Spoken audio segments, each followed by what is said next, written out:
Hey guys, this is Alex, All Day Cards, out in the garage. Been a while. Sort of took a little break from doing videos and just, I don't know, slight break from cards, I guess.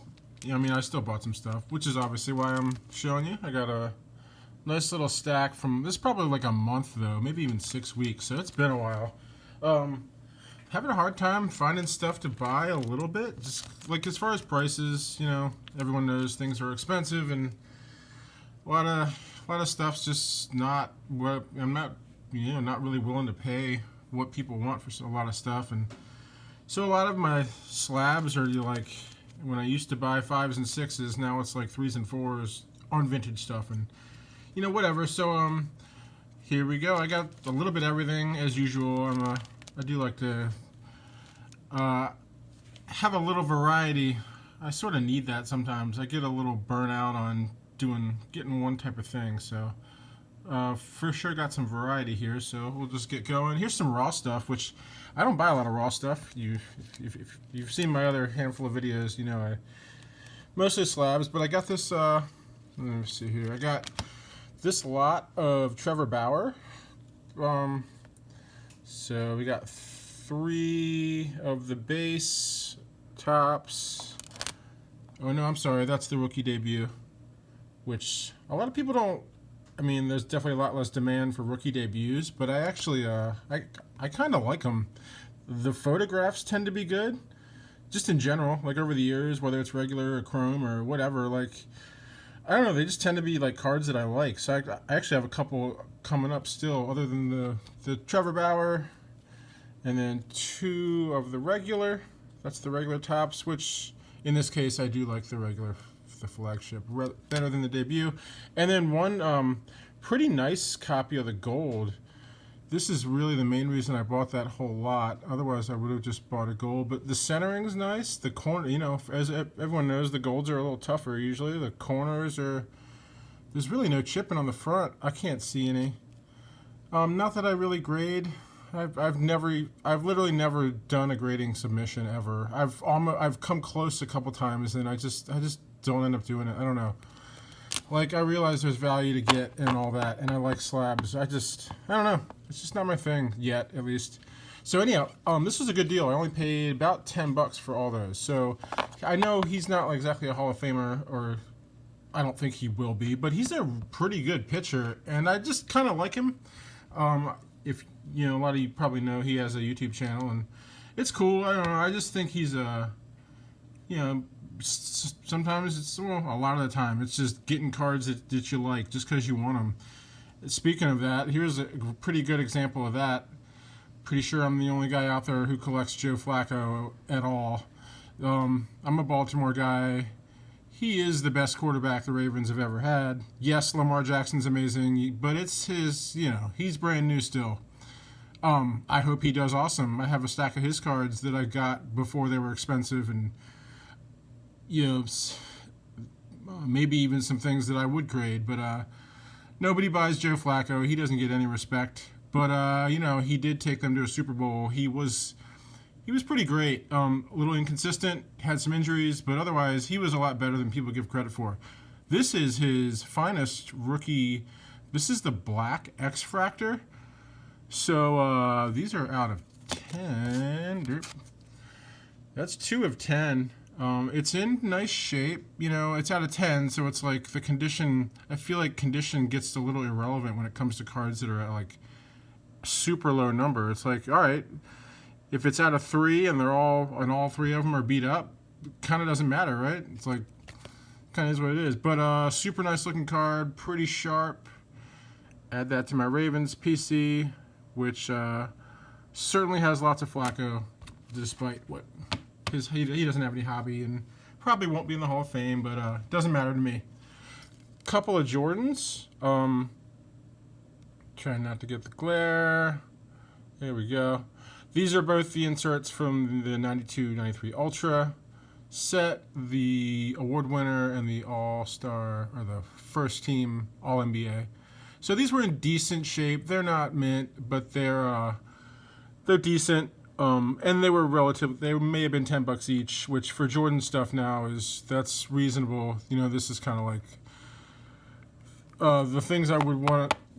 You know, I wanted as a kid, never had type of thing. So just I don't buy much basketball really at all. I don't buy any basketball to be honest, but a couple Jordans here and there.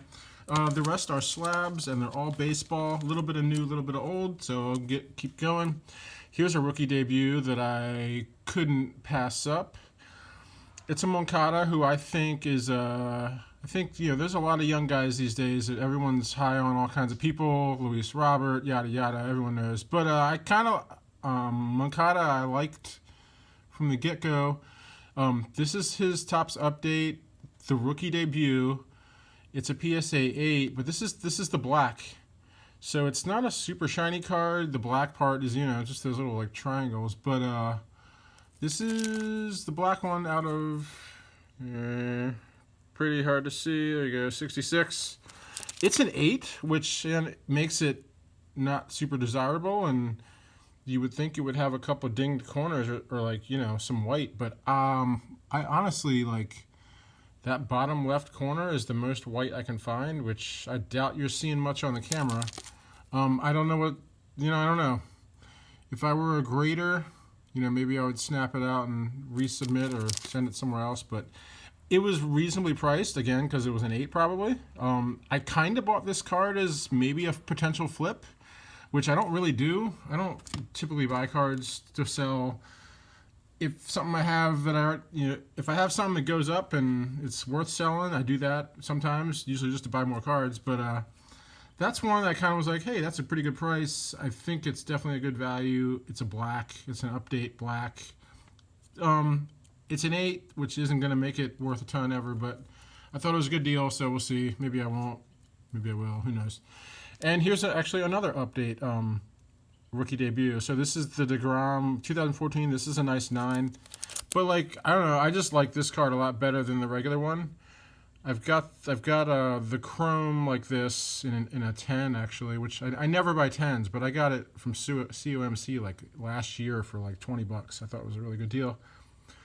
COMC is a little disappointing these days. I wish I could order stuff on there, but I'm just not willing to wait months for cards, and I don't know. That's a whole other subject. But this is just an awesome card. It's the Topps Gold update, the rookie debut.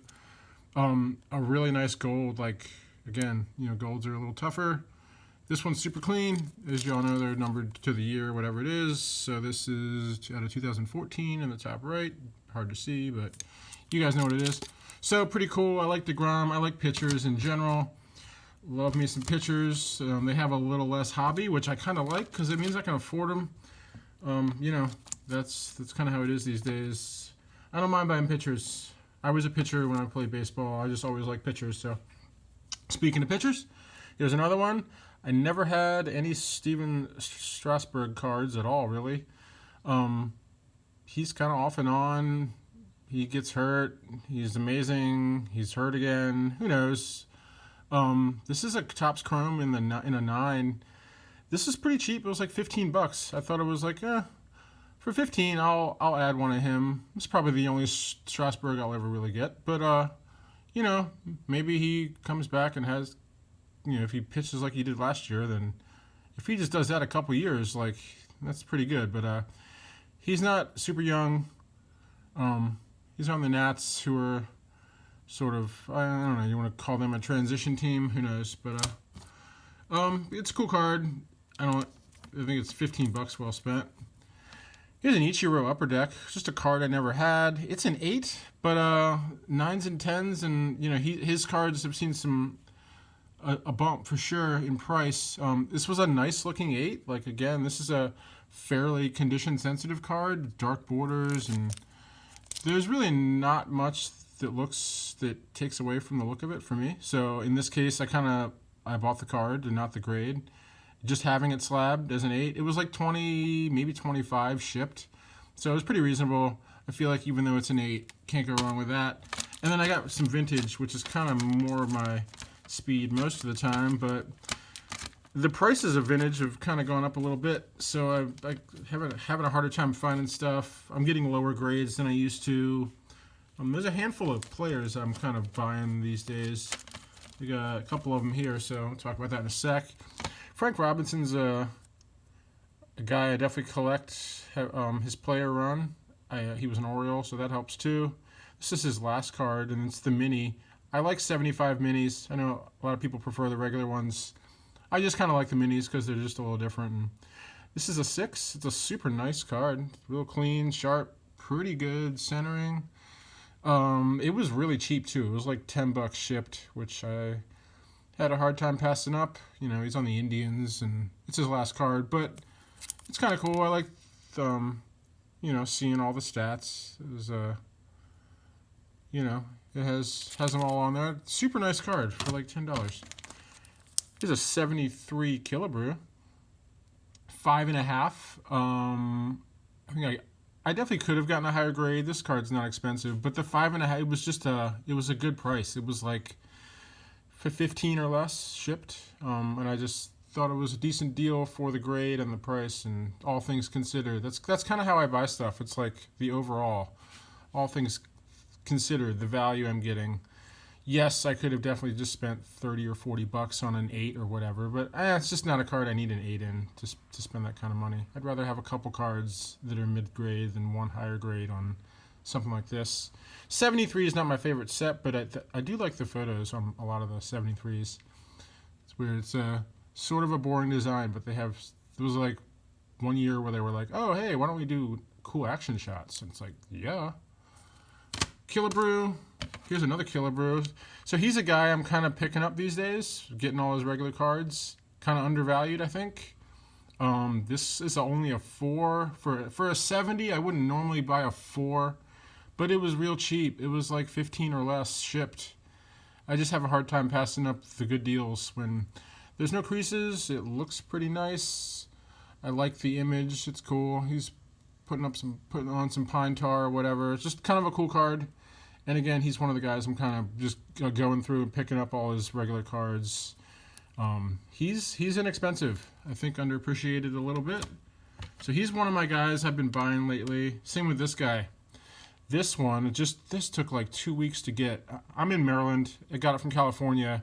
The mail these days, I don't know if you guys are waiting forever on some cards sometimes like I am, but this definitely was one of those. This is a nice 60. I love the 60 set. I think Eddie Matthews is he's with Killebrew being a little underrated as far as the hobby goes.